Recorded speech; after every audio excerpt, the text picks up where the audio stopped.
Alors nous continuons, comme nous vous l'avons dit, ce week-end consacré à l'Europe. Et ce week-end va nous amener encore une fois aux quatre coins finalement de l'Europe. Et au travers de cette visite, nous allons visiter également le réseau Eurocities, duquel fait partie dorénavant l'agglomération de Pau. Pour évoquer ce réseau, Jean Lacoste nous a rejoint ici en plateau, adjoint à la culture. Bonjour mon cher Jean Lacoste. Bonjour Eric. Nous verrons tout à l'heure avec vous, au travers des initiatives d'autres villes que nous allons visiter également, l'importance que prend la culture dans les échanges que vous pouvez avoir entre cités, entre cultures, et peut-être entre cités, entre cultures, donc au niveau pays, mais entre cultures également, ce que ça amène aux hommes et aux femmes qui habitent dans les différents territoires. Et vous nous direz également à quel point peut-être l'action culturelle avait toute son importance dans la période tout à fait particulière que nous venons de vivre et que nous allons continuer à vivre. Et puis Valérie Demangel est toujours avec nous, nous a rejoint comme la semaine dernière. Vous êtes en charge de ces relations internationales et européennes, en particulier au niveau de l'agglomération Pau-Béarn-Pyrénées. Merci. Ce réseau Eurocities, vous nous l'avez présenté rapidement la semaine dernière, mais là nous allons accueillir dans quelques instants quelqu'un qui est une animatrice très importante de ce réseau, Valérie. Oui, effectivement, on a le plaisir d'accueillir aujourd'hui Nicola Vatauer, qui est la directrice des affaires institutionnelles et de la communication du réseau Eurocities, qui est un réseau extrêmement important et influent au niveau européen, qui regroupe près de, un peu plus, je crois, de 140 villes, mais elle va l'expliquer de façon approfondie, et qui est un réseau résolument innovant, qui travaille sur un certain nombre de sujets importants pour les villes, comme la neutralité climatique, la culture pour tous, les aspects sociaux. On est très fiers d'avoir pu adhérer à ce réseau. Je remercie Nicolas d'être pour la deuxième fois en ligne avec nous à Pau, puisqu'elle a aussi participé au séminaire des cadres de la collectivité le 11 mars en visioconférence. Alors des cadres au grand public, il n'y a qu'un pas, mais en tout cas merci d'être avec nous en duplex, je crois, depuis Bruxelles. Nicola Vatauer, vous êtes directrice des affaires institutionnelles et de la communication de ce réseau dont vous allez pouvoir en quelques mots représenter les grandes lignes et insister sur ces traits caractéristiques. Oui, volontiers. Merci de m'avoir invité. Eurocities existe depuis plus que 30 ans maintenant. C'est effectivement le plus grand réseau des villes européennes. Notre travail est basé vraiment sur l'échange entre les villes pour faciliter à des villes d'apprendre à s'inspirer des exemples de ce qui se fait dans les autres villes, et aussi d'influencer le travail qui se fait au niveau des institutions européennes dans l'intérêt des villes. On travaille en effet sur tout ce qui est important pour les villes, parmi ça la culture, comme le vice-maire qui est là est responsable, mais aussi sur plein d'autres choses. Alors, quelles sont, on va dire, les grandes caractéristiques des villes qui adhèrent? Il y a une taille minimum au niveau de la population. Quels sont les critères finalement d'adhésion? Nous sommes le réseau des grandes villes européennes, je dis. On a plus que 140 membres des villes de grande taille. En Europe, ça vient des grandes villes comme Paris, Londres, Amsterdam, jusqu'aux moyennes villes, comme je dis Dortmund en Allemagne ou les villes finlandaises. Mais on travaille aussi avec les partenaires des plus petites villes qui s'engagent dans un certain secteur de leur intérêt, comme l'environnement ou le social. De quelle façon un groupe ainsi constitué de villes a sa place, a son influence, et j'emploie volontairement le mot, vis-à-vis des grandes instances de décision européennes qui existent, que ce soit le Parlement, la Commission, par exemple? Oui, tout simplement, on établit des bonnes relations de travail. On a une grande expertise dans le réseau. Les villes ont des experts dans tous les domaines. Et comme ça aussi, c'est possible de venir, d'aller aux institutions, au Parlement et spécialement aussi à la Commission, et de leur offrir de l'expertise sur ce qui se passe. Alors, s'il y a par exemple des groupes de travail sur la mission climatique des villes maintenant, sous le programme Horizon 2020, c'est effectivement parmi les villes que les différentes avenues s'explorent pour développer ce programme pour l'avenir.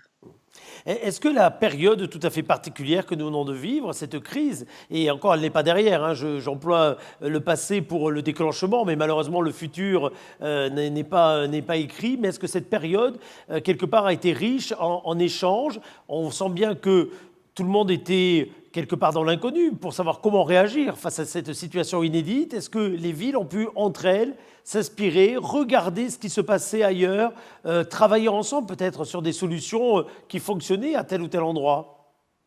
Tout à fait, c'était encore plus important qu'avant. Avant, on a travaillé plutôt en réunion où les différents experts des villes venaient pour s'échanger. Et maintenant, on est obligé d'aller sur les online, sur les niveaux au niveau digital. Et on a pris chez Eurocities, je veux parler de deux mesures qu'on a mis en place. Une, c'est la plateforme qui s'appelle COVID News. Cette plateforme, c'était pour faciliter l'échange et l'inspiration sur les différentes initiatives que les villes ont prises entre eux. Notre travail, c'est toujours pour faciliter l'échange entre les villes, les expériences. Alors là, on a cette plateforme sur le web, COVID News, depuis mi-mars. On a développé et installé ça très, très vite. On a jusqu'à maintenant, alors dans les 6 semaines qui ont suivi, 500 exemples de plus que 100 villes avec 40 000 vues. Alors ça veut dire aussi qu'il y a un intérêt énorme et le grand atout de ça, c'est pas seulement l'inspiration, mais aussi les contacts que les villes peuvent prendre. Il y a toujours un numéro de contact, un email de contact là. Alors ça vient de justement votre initiative du TV Web de Pau, le cinéma mobile de Madrid ou par exemple aussi un exemple ou des exemples sur la distribution de nourriture, ça vient d'Édimbourg, Osman Ghazi en Turquie, de Toulouse, la distribution de nourriture pour les isolés et les personnes vulnérables. La deuxième chose qu'on a fait, ça s'appelle des City Dialogues.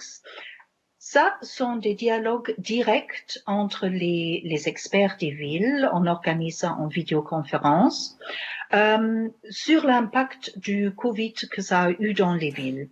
Alors c'est pour, par exemple, sur la mobilité. Comment est-ce que les villes organisent les transports en commun? Qu'est-ce qu'ils vont faire pour faciliter les contacts avec les personnes âgées qui sont confinées? Et ça, maintenant, évidemment, on arrive aussi à un point qui est très important. Comment est-ce qu'on va sortir de cette situation? Qu'est-ce que les villes mettent en place pour sortir du confinement et de relancer l'économie locale?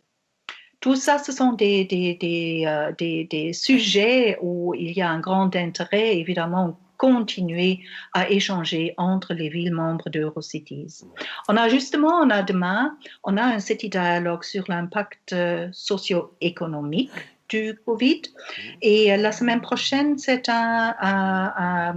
une conférence, un City Dialogue sur le futur du travail et l'impact sur le monde de l'emploi. Alors, justement, les thèmes qui sont au niveau actuel. Absolument, et qui sont au cœur de l'actualité et qui vont le rester.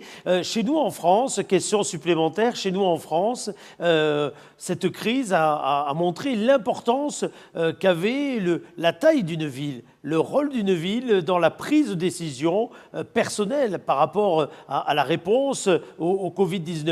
Est-ce que vous qui êtes en liaison avec toutes les villes d'Europe, vous ressentez quelque part la même logique, la même importance d'avoir des décisions certes nationales, après les internationales, mais les nationales et puis des décisions au plus près de la population, bref, au niveau des villes?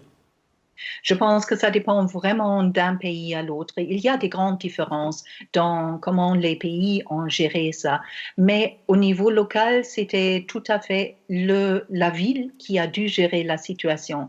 Alors, si on regarde en Allemagne, il y a une autre approche et il y avait des différences entre comme il y a un système fédéral, il y a des différences entre les différentes länder. En France, c'était plutôt centralisé, mais même quand on a un système plus centralisé, il y avait des responsabilités locales que les villes doivent gérer. Et si on regarde en Suède, il y avait aussi des différences entre les plus petites villes et la grande ville de Stockholm, comment il faut faire face à la situation. Merci en tout cas d'avoir été avec nous en liaison, Nicolas Wattauer. On va participer dans quelques instants à un véritable tour d'Europe avec d'autres villes membres du réseau qui vont échanger avec nous. Mais c'était très intéressant de vous avoir pour bien expliquer le contexte de ce groupe auquel Pau a adhéré récemment. Finalement, Valérie de Mangel le rappelait l'autre jour. C'est en quelque sorte l'un des petits derniers, l'un des petits poussés, l'un des petits derniers du groupe, dans le sens calendaire du terme, simplement calendaire. Oui, la date d'adhésion entérinée par le comité exécutif d'Eurocities, c'est 17 mars, donc c'est tout récent. Et en tout cas, je crois qu'il y a une vraie fierté à adhérer à ce groupe et un vrai intérêt. Merci beaucoup en tout cas d'avoir été avec nous pour ouvrir cette émission spéciale. Merci. Merci à vous. Merci depuis Bruxelles. Donc, Jean Lacoste. Le domaine de la culture fait partie de ces domaines où on imagine bien qu'il y a en effet une richesse dans les échanges, dans les inspirations des uns des autres, dans le brassage, dans ce que ça a de plus positif en termes de mots, de ce qui fait l'identité de chaque pays et qui se partage quelque part. Vous pensez cela et dès le début, ça a été quelque chose qui vous a animé dans le fait d'adhérer à ce groupe ? Absolument. Mais moi, je voudrais rebondir sur ce que vient de dire Nicolas à l'instant. Et vous avez insisté sur le fait que c'est une véritable fierté pour notre ville, notre métropole, de faire partie maintenant de ce réseau des Eurocities depuis très peu de temps. Valérie l'a rappelé, la mi-mars. Et nous sommes déjà là. C'est-à-dire que moins de 2 mois après, on est déjà présent et très actif dans ce réseau. Alors, avant d'évoquer la question de la culture, Pau devait adhérer et se rapprocher, avoir une visibilité européenne. Pourquoi ? Parce que, vous le savez aussi bien que moi, dans sa génétique, Pau a d'abord la vocation à être une capitale, elle a été historiquement une capitale, mais Pau a aussi dans son histoire eu une importance internationale et européenne. Rappelez-vous, tout ce qui a fait la richesse de notre ville et son histoire au XIXe siècle, c'était une plateforme qui recevait l'ensemble des communautés anglaises, russes, même au-delà américaines. Donc on avait ce tropisme-là et cette volonté-là. Alors vous me parlez de la culture, mais finalement, lorsqu'on veut rapprocher 2 individus ou lorsqu'on veut rapprocher 2 peuples, le meilleur moyen, c'est de jouer sur l'émotion. Oui. L'émotion, c'est ce qui, vous et moi, va nous rapprocher lorsqu'on est face à une belle toile ou lorsqu'on assiste ensemble à un concert. Et l'émotion de partager un événement culturel, c'est tout de suite le lien et la possibilité de rapprocher 2 individus, 2 communautés humaines ou plusieurs peuples entre eux. Donc l'importance de la culture est centrale dans ce rapprochement et nous considérons à Pau que, d'ailleurs nous avons été un peu élus ou choisis sur notre politique culturelle innovante et inclusive. Et ça a été pour nous, Valérie et moi, qui sommes allés plaider la cause de la ville, une très très grande fierté. Mais voyez-vous, pour rapprocher les individus, la culture est un vecteur extrêmement facile, rapide et qui peut produire des merveilles. Alors il y a les émotions partagées, il y a les moments vécus en effet en commun, et puis il y a ces moments de travail également, parce que mine de rien, les choses se construisent, on n'est pas que spectateur, on est aussi souvent acteur, et je crois que vous avez d'ores et déjà en tête des projets en construction, en tout cas des envies de projets en construction. Absolument. Il y a une cellule qui s'est constituée au service culture et autour de Valérie, qui bâtit et qui adhère aux projets qui nous sont proposés. Et pour vous dire en quelques mots, depuis 2 mois que nous faisons partie de ce réseau des Eurocités, nous participons au Forum Culture des Eurocités, la commission culture en quelque sorte des Eurocités, pour que nos téléspectateurs comprennent mieux les choses.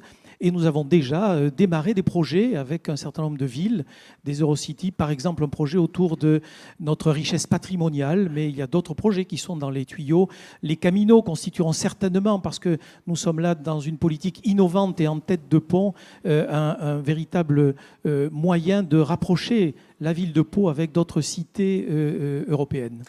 Jean Lacoste, Valérie Demangel, la culture, ce sont également ce sont des rendez-vous, des événements qu'on partage, qu'on vit ensemble. On voit bien, on l'a bien entendu d'ailleurs dans les propos précédents, qu'aujourd'hui on ne peut pas se rassembler. Et pourtant, avec le digital, il y a d'autres façons de vivre des émotions, de les partager. On en est ici un exemple parmi d'autres. Ça veut dire que dorénavant, il va falloir encore plus composer avec cette nouvelle façon, peut-être de moins se rassembler, de moins se rapprocher, de moins être ensemble, mais mine de rien de faire cohésion par d'autres moyens. Je pense d'abord qu'on va très rapidement, et j'espère avoir la possibilité de se rassembler à nouveau pour partager ensemble des concerts, des pièces de théâtre, des expositions. Mais vous avez raison de dire que cette crise finalement, parce que de toute situation de crise, dans tout mal naît un bien, nous aura appris, et ici dans cette ville, peut-être avant certains autres, et moi je profite à nouveau de l'occasion de vous rendre hommage d'avoir été réactif, avoir été très réactif avec cette Web TV qui a été identifiée d'ailleurs par les Eurocités. Et tout à fait, vous l'avez partagé d'ailleurs avec le réseau des Eurocités, et on a vu à quel point d'ailleurs elle avait été appréciée par vos différents interlocuteurs. Absolument, mais cette crise nous aura permis de mettre en place des projets culturels numériques, des projets culturels virtuels. C'est ainsi, par exemple, que le service culture a mis en place un véritable festival numérique avec des expositions qui, je crois, démarrera jeudi. C'est ainsi que nous participons, aux côtés d'autres villes des Eurocities, pour la fête de l'Europe, à une mosaïque de chants autour des volontaires de notre chœur, de l'OPPB. C'est ainsi que nous avons mis en place, nous sommes en train de travailler à une fête de la musique. On aura l'occasion d'y revenir, Eric, qui sera une fête de la musique qui utilisera effectivement le média digital et le numérique. Alors nous allons profiter également de ce média digital et numérique pour faire un tour d'Europe. Alors ça ne vaut pas les décors, les parfums, les émotions qu'on peut vivre lorsqu'on atterrit sur le sol d'un pays, mais ça vaut mine de rien une belle visite virtuelle et de beaux échanges. Nous allons partir en Irlande avant de partir au Portugal. Merci beaucoup en tout cas Jean Lacoste d'avoir été parmi nous pour cette émission. Alors Valérie, nous allons partir du côté de la capitale de l'Irlande, à Cork précisément. Celle qui se désigne comme la capitale. Celle qui se désigne absolument comme la capitale, tout à fait. Je ne parle pas forcément institutionnellement parlant d'ailleurs. Oui. Avec plusieurs intervenants qui vont nous rejoindre et qui doivent être en ligne avec nous. Nous devrions être en ligne avec Denis Barrette, qui est le coordinateur de la Learning City. C'est un label de l'UNESCO d'ailleurs, du côté de Cork, et qui est coordinateur en ce moment de la cellule de crise qui a été mise en place pour répondre au Covid-19. Il est accompagné de David O'Brien, qui est coordinateur des sujets relatifs à la rénovation urbaine. Ils sont en liaison avec nous. Et puis nous avons également Juliette Crollet qui travaille également au cœur de la ville et en particulier au niveau des relations, je crois, internationales, qui est avec nous en liaison simplement téléphonique. Nous n'avons pas le plaisir, malheureusement, de la voir dans ce multiplex qui va pouvoir s'afficher d'ailleurs sur grand écran et qui nous permet ainsi de converser avec les uns et avec les autres. Et autant tout à l'heure, nous avons pu apprécier le talent en français de Nicolas qui était avec nous. Autant là, nous allons mener, ma chère Valérie, des entretiens qui vont être en anglais, en français, anglais. Je vais avoir besoin de vos talents de traductrice et je vais avoir besoin de toute la patience de nos interlocuteurs pour pouvoir permettre cette jonction dans les langues et dans les langages. Et d'abord, vous souhaitez peut-être, Valérie, souhaiter la bienvenue à nos amis ici, quasiment dans les conditions du direct en France. Welcome. Thank you very much, Cork, David and Dennis, to be with us. Really, we thank you and we are delighted to welcome you in Pau. Merci beaucoup d'être avec nous. Nous sommes ravis de vous accueillir, David et Denis, et on va donc démarrer cet entretien. Bonjour à vous. Alors, on n'a pas de son apparemment. Si, ça y est. Les mains se lèvent le temps qu'on ait un petit délai. Peut-être nous allons commencer par nous offrir. Vous nous avez offert déjà un cadeau que l'on va partager. Je crois qu'on a quelques images de Cork. Ça va nous permettre de partir voyager chez vous, au moins par les images. Regardons ce sujet, puis ensuite nous conversons avec vous.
Voilà ces très très belles images. Merci en tout cas à tous les deux d'être avec nous en liaison. Denis Barrette, je vais vous demander peut-être une petite présentation de la ville suite aux images que nous venons de voir. Et au travers de votre présentation, vous nous direz peut-être également de quelle façon la crise du Covid-19 a impacté celle-ci. Hello everybody, and we're so pleased to join you today. Cork is the second largest city in the Republic of Ireland, still in the EU, as you know. We're a proud city with our own identity, and we are in friendly competition with the capital city of Dublin. So we call ourselves the real capital of Ireland. We're on the south coast of the island, a port city with a strong connection to France. Our ferry goes directly to Brittany each summer, and we very much miss the connection this year between the French people who visit here and our people who visit you. The situation regarding COVID-19 in Ireland is that so far we have over 1,300 deaths up to yesterday, with a total of almost 22,000 confirmed cases. In Cork City, that represents 5.4% of the total, 1,177 cases in total in our city population of 250,000 people. This compares to Dublin, where over half of the cases, 50% almost, in the population there of 1 million. And we are under full lockdown since the 27th of March. Valérie Domangel, je vais vous demander un petit résumé peut-être de ce qui a été dit par notre interlocuteur qui, on le rappelle encore une fois, normalement fait partie de qui a d'autres responsabilités, mais qui là est spécifiquement en charge de la cellule qui répond dans l'urgence à la crise du Covid-19 à Cork. Alors, il nous a rappelé que Cork est la deuxième plus grande ville d'Irlande. C'est un port et qu'ils sont extrêmement fiers de leur cité, avec une très très forte identité. Ils s'appellent d'ailleurs eux-mêmes la véritable capitale d'Irlande. Ils ont une relation très très forte avec la France. Il y a un ferry direct, une connexion en ferry avec la Bretagne tous les étés. Et Cork est jumelé d'ailleurs avec la ville de Rennes.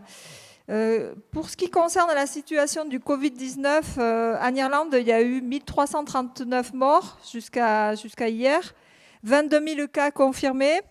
La ville de Cork a eu 1177 cas, hein, ce qui fait à peine 5,4% dans une population de 250 000 habitants. Pour comparer avec Dublin, la moitié des cas sont à Dublin avec une population d'1 million d'habitants. Donc là, ils sont sur une courbe décroissante au niveau des morts.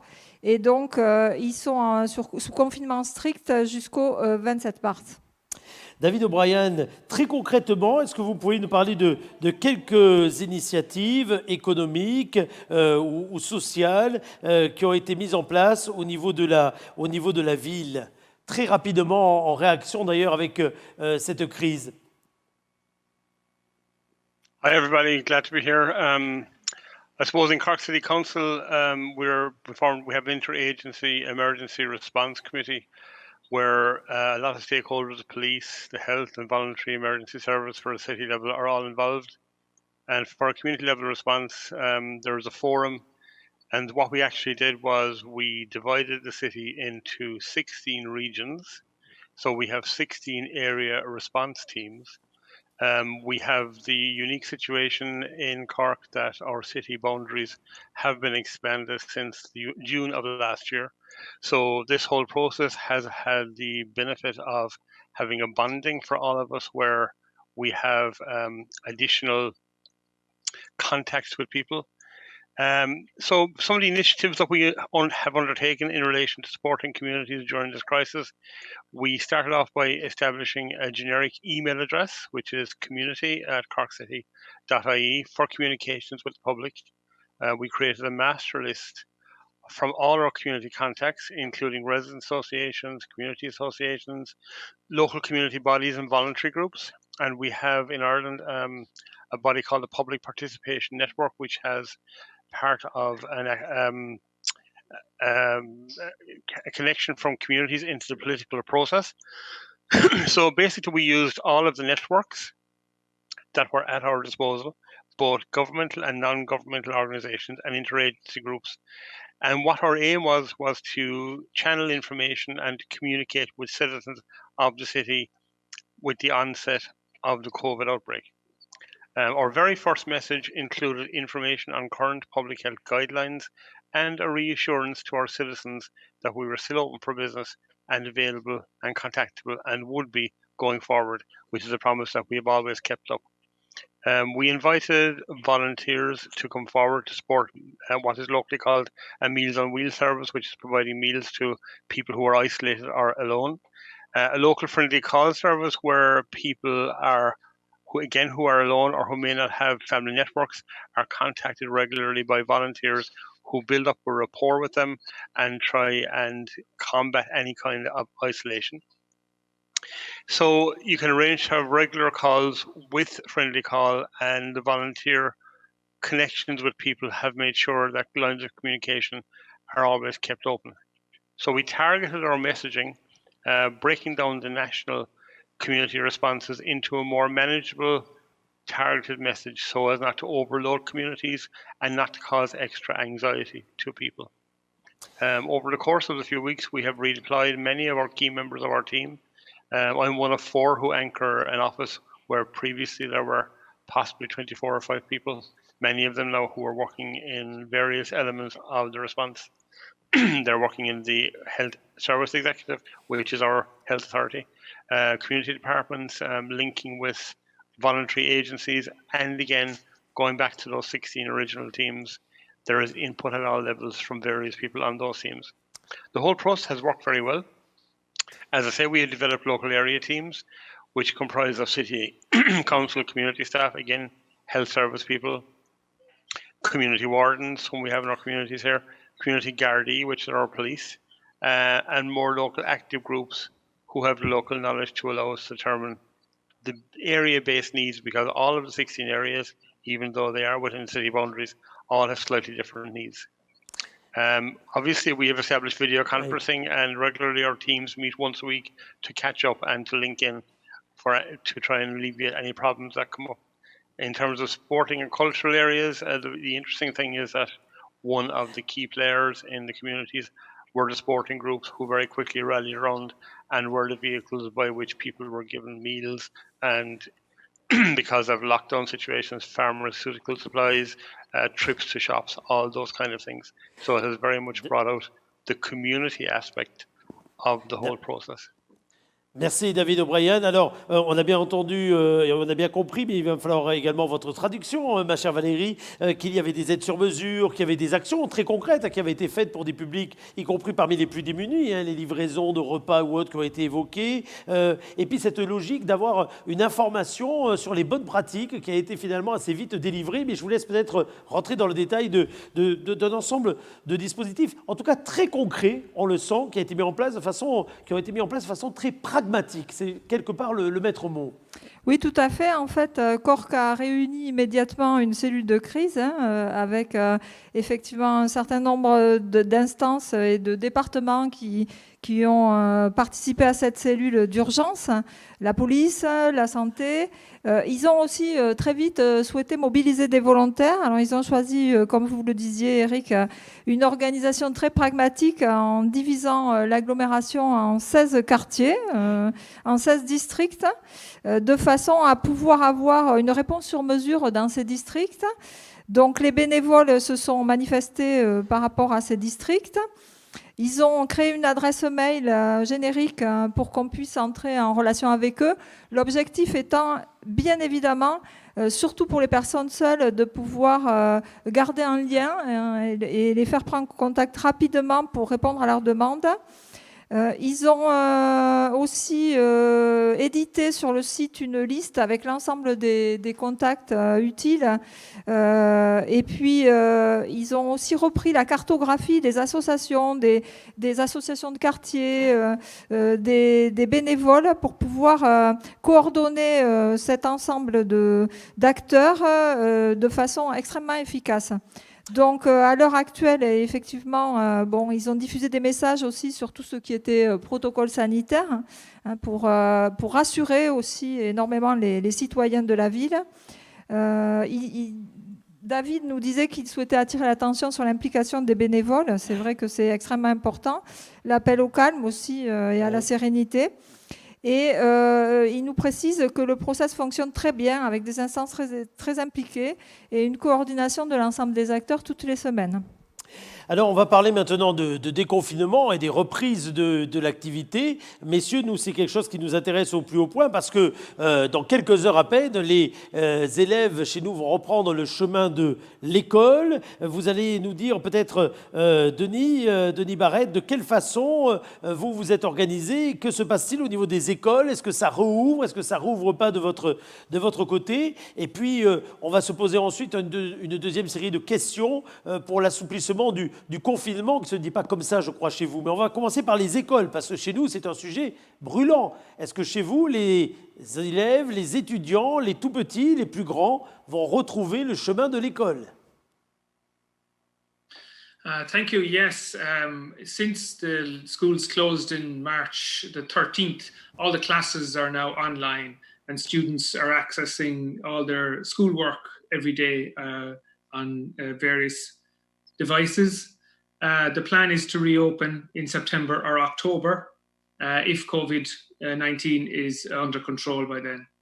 University exams and also even graduations are also conducted online. And some schools have had their end of year awards to celebrate their year's activities also online.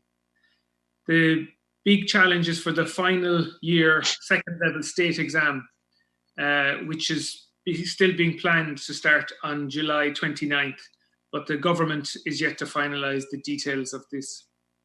One of our big events in the year is our annual Lifelong Learning Festival, and that was postponed from before Easter, and we are planning to hold that in the autumn, hopefully to coincide with the end of the emergency.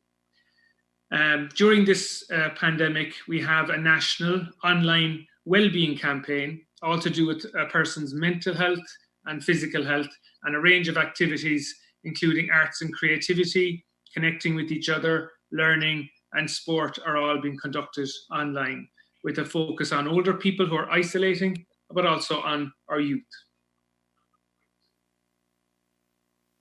Effectivement, contrairement à nous, en Irlande, donc les écoles sont fermées jusqu'au 13, depuis le 13 mars et ce jusqu'à septembre-octobre.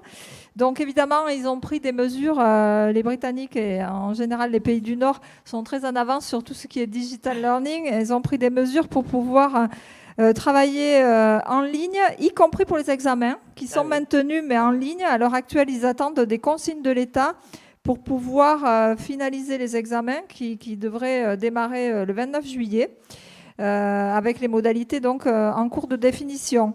Ce qui veut dire que les étudiants ne sont pas en vacances, loin de là. Il évoque aussi le festival annuel de Cork, qui est le Learning Festival, puisque Cork est une ville labellisée par l'UNESCO, hein, on tient à le dire, où il fait bon étudier, notamment pour les Français qui veulent se former en langue.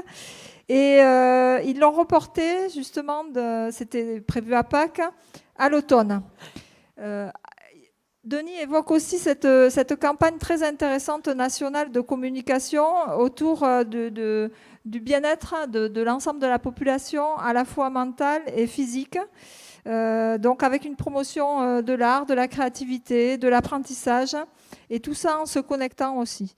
Donc avec un focus particulier sur les personnes plus âgées ou isolées, hein, ou alors sur les très jeunes gens. Merci beaucoup pour cette traduction. Denis, pour les autres événements, parce que là on a parlé de cet événement particulier, mais pour les autres événements culturels, sportifs, etc., quelles sont les perspectives qui sont les vôtres dans votre pays? Est-ce que les regroupements sont possibles? Si oui, à quel horizon? Yes, just last Friday, May 1st, the government published our plan to reopen everything in the country. And the plan is to do this slowly over 5 stages, with each stage after 3 weeks, if the virus figures remain under control. With the 5th stage beginning on August the 10th. Our cultural events are remaining only online, unfortunately, because we are a proud sporting city. No plans are confirmed yet for sport. Discussions are ongoing, and our national games and our soccer and rugby is being planned to happen behind closed doors with empty stadia. C'est intéressant, Valérie, des étapes toutes les 3 semaines, une planification qui permet de faire le point régulièrement avec une date possible de réouverture. Si toutes les 3 semaines, les étapes sont bien passées, c'est une approche, là également, j'ai presque envie de dire, très pragmatique. Oui, tout à fait. Donc, effectivement, le gouvernement a publié le 1er mai son plan de déconfinement. Vous notiez tout à l'heure que les Anglais parlent d'enfermement. C'est assez intéressant. Donc, 5 étapes de 3 semaines chacune. La dernière débutant donc le 10 août. Avec pour le moment effectivement des événements culturels qui restent en ligne jusqu'à cette date-là. Et toujours pas de réouverture des équipements sportifs ou des événements sportifs qui vont devoir se jouer à huis clos. Ce que nous a précisé Denis, effectivement, c'est qu'il faut que pour franchir chaque étape, que les chiffres soient bons et restent sous contrôle en termes épidémiques. David O'Brien, est-ce que vous avez peut-être un autre sujet à aborder ou peut-être quelques exemples de choses qui ont été mises en ligne ou d'activités qui se sont transformées justement pendant cette période et qui sont, mine de rien, dorénavant dans le calendrier des habitants de votre ville? Yeah, I suppose, as I said to you already, the city was divided into 16 areas, each with an area team and directing the community response. But as an ever-evolving situation, we had various lines of communication, but we discovered that there was a very strong feeling that we were not properly connecting, particularly with older people and with those who don't use digital means, smartphones, emails, and so on, who probably wouldn't have access to the social media. All of those modes were very helpful with a large section of the community, but we were conscious that there was a quite a sizable section of older people, particularly, who are not being linked in this way. So we launched a newsletter, which is very simple. It is sent twice a week. It has literally 2 sides of a page. One side has useful phone numbers and contact numbers. It reminds people of the contact line and of the help that is there. And on the other side, there are differing pieces of information that are passed on twice per week. There are also individual mailings that we do to people in hard copy, as well as circulating material by email. Our email list alone is probably up around 700 or 800 different email contacts. But again, we weren't reaching those people who don't have access in that way. So, as I say, the relevant contact for them, again, are measures to alleviate anxiety, keep them linked in, to use physio, movement strategies, a whole range of concerns: health, crime prevention, safety, updates from government, fitness, and everything in between. Again, just to try and keep people contacted. And it keeps people in contact so those who are in that situation don't feel abandoned. On sent bien que c'est très volontariste, ma chère Valérie, là-bas. Hein. Oui, et puis un focus vraiment, enfin une approche extrêmement sociale. On Oui. le voit bien, ne laisser personne sur le bord du chemin, ne pas se sentir abandonné. C'est comme ça que concluait ses propos David. Donc, il insiste sur tout à fait ces personnes qui n'ont pas accès aux réseaux sociaux, qui n'ont même pas de smartphone, avec cette newsletter qui est éditée chaque semaine, des mailings individuels personnalisés aussi, d'une attention importante portée aux autres. Évidemment, ceux qui ont plus de 55 ans, qui font l'objet d'une approche un peu plus soutenue, et puis ce qu'il appelle lui le cocooning pendant la crise, pour vraiment donner à chacun l'impression qu'il est entouré. Donc je crois on sent bien l'identité et l'ADN de la ville à travers ce témoignage sur cette réponse sociale à la crise. Merci beaucoup, en tout cas, avec beaucoup d'exemples très concrets hein, qui ont été donnés par nos deux interlocuteurs, que l'on va retrouver ensemble pour une dernière intervention. À moins que vous ayez une dernière question, Valérie, à leur poser. Sinon, on va les remercier, évidemment, chaleureusement du temps qu'ils ont passé peut-être avec nous. Yes, Denis, want to conclude perhaps over the overall response and you had two words of conclusion because we're running out of time, so we have to conclude. If you want, thank you. Yeah, I want to thank you for hosting this event. It's wonderful to connect with you. Our response to COVID has brought a strong sense of community and solidarity, and that's where neighbours help each other. We would see ourselves as neighbours with you in France, and we need to work together. It's one world at this time. So, merci beaucoup and à bientôt. Merci beaucoup également et merci d'avoir insisté sur en effet cette notion de solidarité et de richesse à quelque part des échanges. Ça fait partie de l'ADN de ce réseau auquel vous adhérez, mais on voit bien de façon très concrète qu'il est mis à contribution dans la meilleure façon qu'il soit d'ailleurs au travers de cette richesse hein, d'échanges. Merci également à celle qui a permis de faire cet entretien qui était en liaison avec nous, Susanna, mais qu'on n'a pas entendu, mais qui est une cheville ouvrière très importante dans le réseau. Juliette qui était en liaison avec nous et qui est une cheville ouvrière très importante de ce réseau. Oui. Donc effectivement, Denis a insisté sur ce sentiment de solidarité et il a dit en mot de conclusion qu'il se sentait très proche des Palois, donc je crois qu'il faut le dire. On a beaucoup de projets en commun avec la ville de Cork dans le domaine sportif, qui est un de leurs points forts, ou dans le domaine social. Donc on sera amené à les revoir, nous l'espérons, à Pau. Merci beaucoup.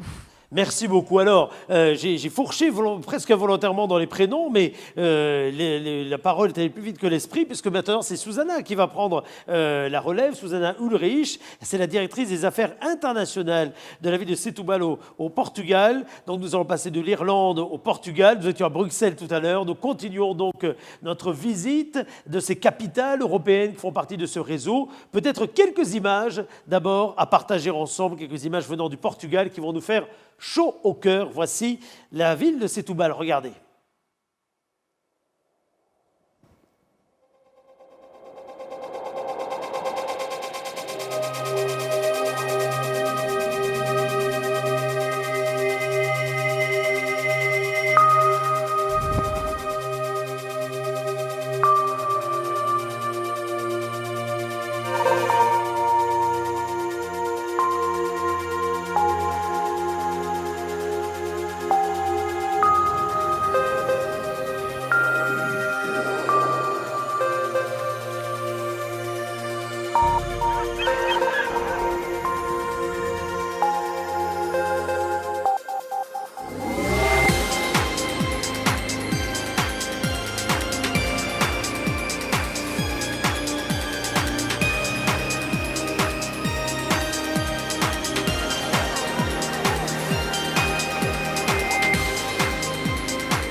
Quelle magnifique, magnifique ville que celle de Setúbal où nous allons nous rendre sans plus tarder pour retrouver celle qui est la directrice des affaires internationales. Il s'agit de Susanna Ulrich. Bonjour. Bonjour. Valérie Demangel va vous accueillir également, est avec nous en plateau et va vous saluer. Bonjour Susanna, merci d'être avec Bonjour Valérie, nous. comment ça va? Ça va très bien, merci J'ai Susanna. essayé de créer un petit fond naturel, mais évidemment, je suis chez moi, à la maison. Oui. Évidemment, alors justement, on va faire connaissance avec la ville et puis la façon dont celle-ci a réagi, comme le pays d'ailleurs, hein, à cette crise du Covid-19. Peut-être d'abord un premier mot de présentation pour compléter ces images qui donnent forcément envie de venir vous voir, alors même qu'on est dans une période où on ne va pas pouvoir le faire tout de suite, hein, on est bien conscient des choses. Mais quelques informations supplémentaires sur cette ville, Susanna, qui est la vôtre. Voilà, comme vous avez vu, c'est une ville très riche, très dynamique. C'est une ville avec beaucoup d'histoire, avec beaucoup de traditions. En effet, c'est un des plus grandes villes du Portugal. 125 000 habitants. C'est pas très grand en comparaison avec la France, mais pour le Portugal, c'est déjà une ville de grande. Nous sommes très près de la capitale, de Lisbonne, 40 km. Et notre territoire a une particularité. Nous avons une richesse naturelle très grande parce que 2/3 de notre territoire, ce sont des réserves naturelles. D'un côté, nous avons la Rábida, c'est une petite montagne, et de l'autre côté, l'estuaire du Sado, le fleuve où il y a des dauphins qu'on peut regarder pendant toute l'année avec les bateaux. On peut faire des voyages sur le fleuve et voir les dauphins. Et voilà, on a aussi des personnages très importants pour l'histoire portugaise. Une de ces personnages, en effet, a une liaison avec la France. C'est Bocage, notre grand poète, qui est né à Setúbal et sa mère était française. Donc, on a déjà des liens avec les Français. Et en effet, on a vérifié qu'il y a chaque fois de plus en plus Françaises qui viennent vivre à Setúbal, pas seulement les gens qui sont retraités, mais aussi des gens qui sont actifs, qui ont leurs petites affaires, qui travaillent ici, qui ont leurs enfants ici aux écoles et tout ça. Susanna Ulrich, la crise du Covid-19 a été un choc également très fort dans votre pays. Quel est aujourd'hui l'état d'esprit? On est pratiquement 2 mois maintenant, hein, après les mesures dures qui ont été également prononcées. Quel est l'état d'esprit chez vous aujourd'hui? Bon, voilà, on a eu un temps très difficile comme toutes les villes en Europe et par tout le monde parce qu'on était fermés, les rues étaient désertes et c'était vraiment un scénario d'un film apocalyptique. Dans ce moment-là, depuis lundi, les choses sont devenues différentes parce que on a commencé le déconfinement. Ah oui. Donc, on a déjà ouvert les bâtiments principaux de la mairie, dans l'hôtel de ville et d'autres. Les petits magasins sont ouverts et donc on commence doucement à reprendre l'activité, mais le gouvernement évidemment a fait un calendrier de 15 en 15 jours. On va augmenter cette ouverture et voilà. Il faut voir, on espère qu'il n'a pas une seconde vague de cette pandémie. Ouais. Mais dans ce moment-là, je pense que les gens sont optimistes et ils sont très contents de pouvoir finalement se rendre au dehors, pas seulement pour faire des courses, mais aussi pour se promener avec les enfants et tout ça. Ça a été, Susanna Ulrich, ça a été un confinement qui a été bien suivi, bien accepté facilement par la population, où il a fallu, de la part des gouvernements, des services de l'État et ou de la ville, mettre en place des sanctions. Comment ça a été perçu, d'abord, ces annonces de confinement? Je pense que en général, les gens ont respecté très bien les règles imposées par le gouvernement et aussi par la municipalité. La municipalité n'a pas l'autorité de sanctions. C'est évidemment la police qu'il faut faire ce contrôle et qui l'a fait. Mais nous aussi avons aidé.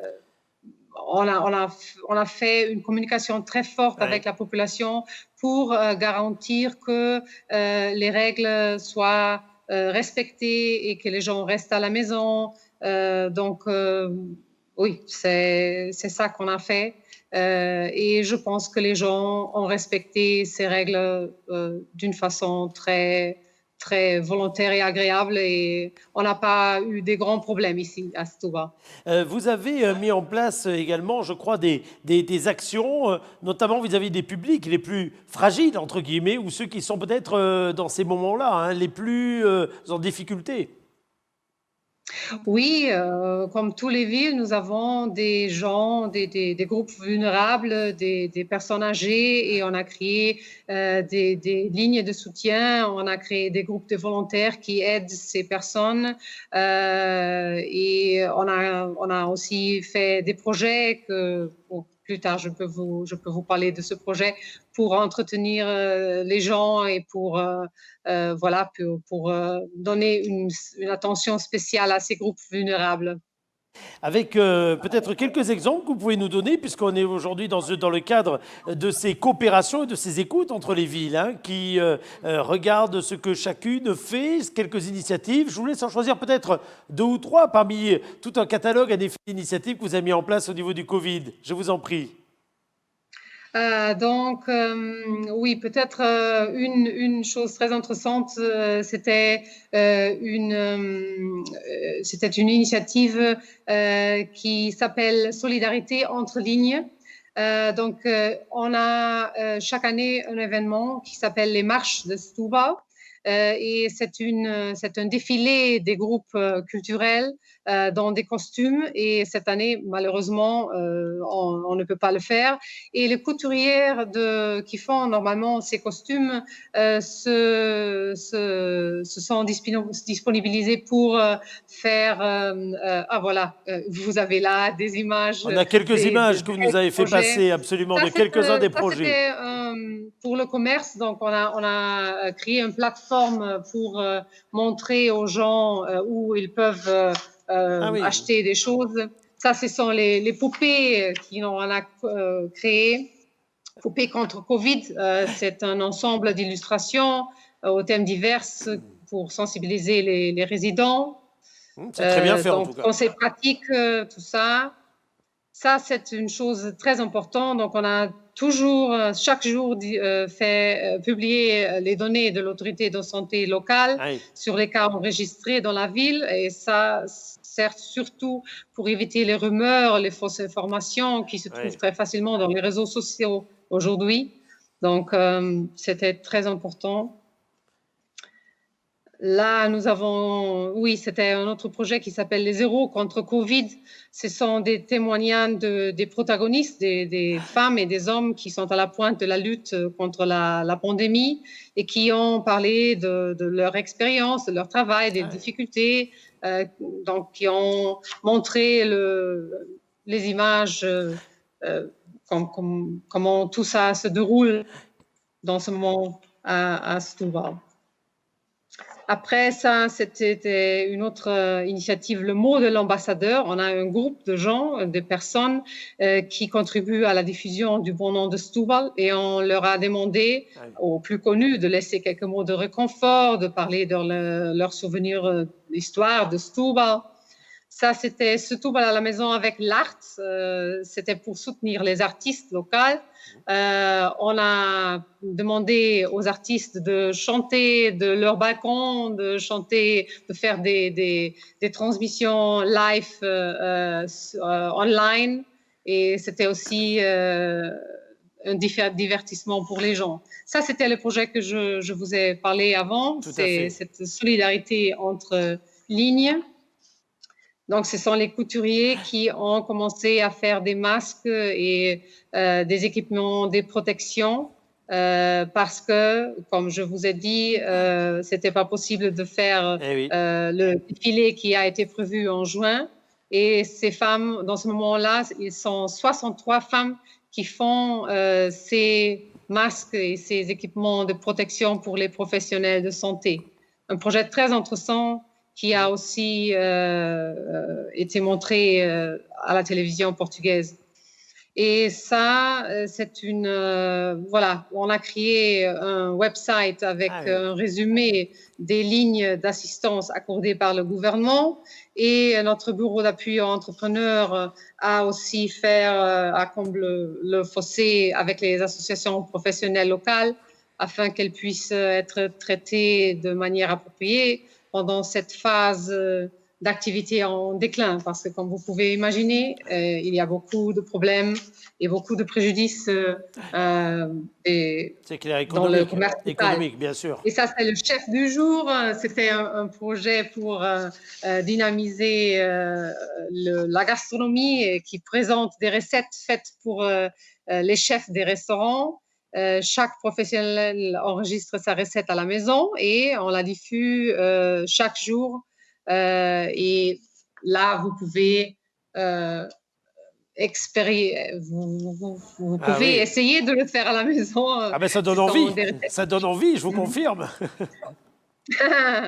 Oui, la gastronomie, en effet, à Setúbal, c'est très fameuse. Ah oui, absolument, absolument. En tout cas, on voit que les initiatives ont été riches, nombreuses, que vous avez utilisées. Alors, chez nous, on a ce rendez-vous, mais il y a plein d'autres initiatives également, et on voit bien que tout le monde est quelque part dans la même logique. C'est-à-dire que dorénavant, on essaye de faire le lien avec le digital, alors même que le lien physique, il est dorénavant impossible et quoi qu'il en soit, compliqué. Oui, bien sûr. Dans ce moment-là, on est en train déjà d'avoir des rendez-vous avec les citoyens, mais comme vous savez, le gouvernement l'a imposé. On ne peut pas avoir des fêtes, on ne peut pas avoir des initiatives avec des grands groupes de personnes.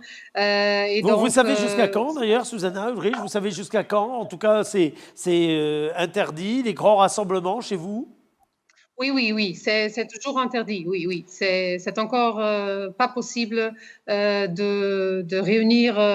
Je pense que dans ce moment-là, on peut faire des réunions avec 10 personnes, avec une distance entre eux, évidemment. Mais ça c'est le maximum qu'on peut tout ce qui est culturel, mettre dans une salle. Mais tout ce qui est culturel, tout ce qui est artistique, les théâtres, les concerts, etc., tout ça, c'est fermé. Mais est-ce qu'il y a eu déjà des annonces ou des prémices d'annonces de réouverture chez vous?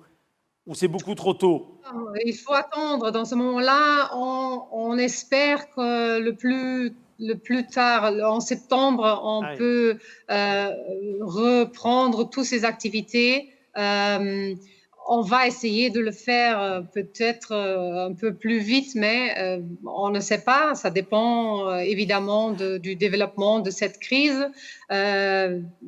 Heureusement, si on a la fortune et il n'y a pas une seconde vague de cette épidémie, je pense que peut-être même juin, juillet, c'est possible de faire de petits événements culturels, de petites initiatives, mais je pense que les grands événements, ils ne vont retourner qu'en septembre, octobre peut-être, l'automne. Chez vous, depuis les premières parties de déconfinement là, qui ont commencé donc, il y a quelques jours, on circule masqué, première question. Et puis deuxièmement, est-ce que ce déconfinement, il concerne également les enfants? Bref, est-ce que les enfants sont retournés à l'école ou est-ce que la rentrée de septembre est l'horizon pour vous? D'accord. D'abord les masques, donc c'est obligatoire. Si vous vous rendez à la mairie, à un supermarché, il faut prendre une masque, donc c'est obligatoire. Et aussi les distances entre les gens, c'est aussi obligatoire. En ce qui concerne les enfants et l'école reste fermée. pour la plupart des enfants. Donc, presque tous les enfants sont encore à la maison. Ils ont l'école c'est fait online et seulement les 11e et 12e années scolaires, ce sont les seuls élèves qui sont retournés à l'école cette semaine. Parce que ce sont les gens qui se préparent pour l'université et donc on a décidé que, pas nous, mais le gouvernement a décidé d'ouvrir les écoles seulement pour ces enfants. Et aussi, évidemment, pour les enfants des gens qui garantissent les services minimum, donc les gens qui font le nettoyage des rues et tout ça. Donc, on a des écoles ouvertes pour ceux pour ces enfants, mais la généralité, la plupart des enfants restent à la maison. En fait, c'est l'inverse de chez nous. Chez nous, ce sont les plus jeunes qui reviennent à l'école là et les très grands ne vont pas reprendre le chemin du lycée ou de l'université, encore pas pour l'instant, en tout cas pas pour l'instant. Vous avez senti que cette période, en tout cas, allait transformer durablement les relations entre les habitants et la collectivité que vous représentez ? Oui, je pense que on a vérifié un grand sens de solidarité entre les gens. On a pu voir que réellement il y a eu beaucoup de gens qui nous ont demandé où est-ce qu'on peut aider, qu'est-ce qu'on peut faire. On a tout de suite eu des groupes de volontaires qui nous ont aidés. Donc il y avait un esprit de solidarité très fort. Et même à la distance, on se sentit toujours près l'un de l'autre. Donc c'était sympathique de voir que on a utilisé tous ces moyens online pour maintenir les relations entre les gens, et aussi nous à la mairie on a fait les possibles à travers des lignes téléphoniques, à travers online, voilà, de maintenir les relations avec nos citoyens et de donner des mots de confort et de les aider. Vous avez, et ça sera ma dernière question, vous avez jeté un coup d'œil également à ce qui se faisait ailleurs. Alors là, on est dans une émission d'échange, justement, on vient de voir l'Irlande, aujourd'hui vous, il y a quelques jours l'Espagne, mais de la même façon, est-ce que le fait de faire partie d'un réseau comme celui qui vous rassemble, mais plus largement d'autres liens avec les villes, ça vous a inspiré parfois, selon vous? Ça a été intéressant de regarder ce que chacun faisait? Oui, bien sûr. En effet, je ne sais pas si vous l'avez déjà dit, mais Pau et Setúbal sont jumelés il y a 30 ans. C'est vrai, d'ailleurs, vous faites bien de le rappeler, absolument, c'est vrai. Oui, c'est vrai. Et on a beaucoup de villes jumelées avec lesquelles on a parlé évidemment pour partager des expériences, pour écouter des bonnes pratiques qu'ils ont mises en place. Et nous sommes aussi dans d'autres réseaux, comme par exemple le Forum pour la sécurité urbaine. Ils ont fait aussi un travail ensemble avec tous les services de protection civile des différentes villes. Et oui, nous avons évidemment essayé de parler avec tous nos partenaires dans les réseaux pour savoir comment faire les choses, comment les faire d'une façon bien faite et évidemment pour partager des expériences. En tout cas, merci beaucoup d'avoir partagé la vôtre plutôt avec nous pendant quelques instants et au cœur de cette expérience, parce que cette émission est une forme d'expérience à elle toute seule. Donc merci Susanna Ulrich. Un dernier mot peut-être de la part de Valérie Demangel. Susanna, et puis à bientôt pour de nouvelles collaborations entre nos villes. Merci beaucoup. Bonne continuation. De rien, je vous en prie.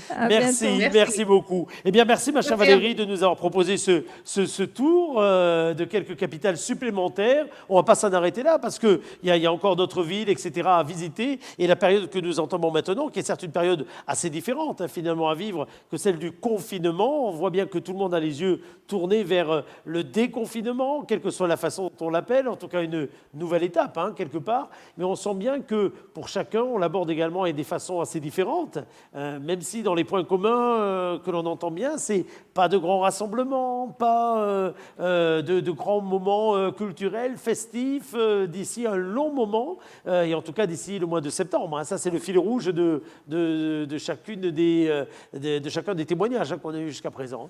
Oui, effectivement, sur l'ensemble des pays européens donc, qui participent à la dynamique et des villes qui sont associées, 25 pays, en Europe, on est sur des règles de distanciation claires avec pas de rassemblement. Avec des nuances toutefois sur certains pays qui imaginent dès la rentrée pouvoir faire des événements culturels mais en cercle plus restreint, à moins de 100 personnes, et d'autres qui pour le moment diffèrent l'intégralité de leurs événements. Je crois que la période de déconfinement, elle va aussi donner lieu à de nombreux échanges, comme on en a eu un certain nombre déjà avec le réseau Eurocities, comme le précisait Nicole, mais aussi la Commission européenne, puisque systématiquement, quand nous sommes en réunion d'échange entre villes, un membre de la Commission européenne participe aux échanges pour pouvoir aussi adapter les financements. On a vu la réponse financière européenne a été importante, et ça s'est fait aussi avec un fort dialogue avec les villes. Donc cette période de déconfinement, elle va donner lieu à justement un benchmarking de pratiques. On a déjà travaillé sur la mobilité. Milan, Budapest et Vienne ont considérablement aménagé leurs règles de mobilité pour éviter les flux de personnes. On va travailler aussi sur l'impact économique avec une conférence à venir demain en présence de l'OCDE pour essayer de voir comment on peut éviter au maximum les conséquences de l'impact économique sur l'emploi et quelles mesures peut prendre la Commission européenne. Donc vous le voyez, ces échanges, ils sont importants parce que nous sommes les villes sont des acteurs de terrain, des acteurs de proximité. Et contrairement à ce qu'on peut penser, la Commission européenne et les institutions européennes ont grandement besoin du regard de proximité pour pouvoir adapter leur action et faire du sur-mesure. Je ne sais pas si c'est contrairement à ce qu'on peut penser, mais en tout cas, cette réflexion va dans le bon sens. Merci beaucoup, en tout cas, Valérie Demanget, d'avoir été avec nous. Merci à tous nos interlocuteurs.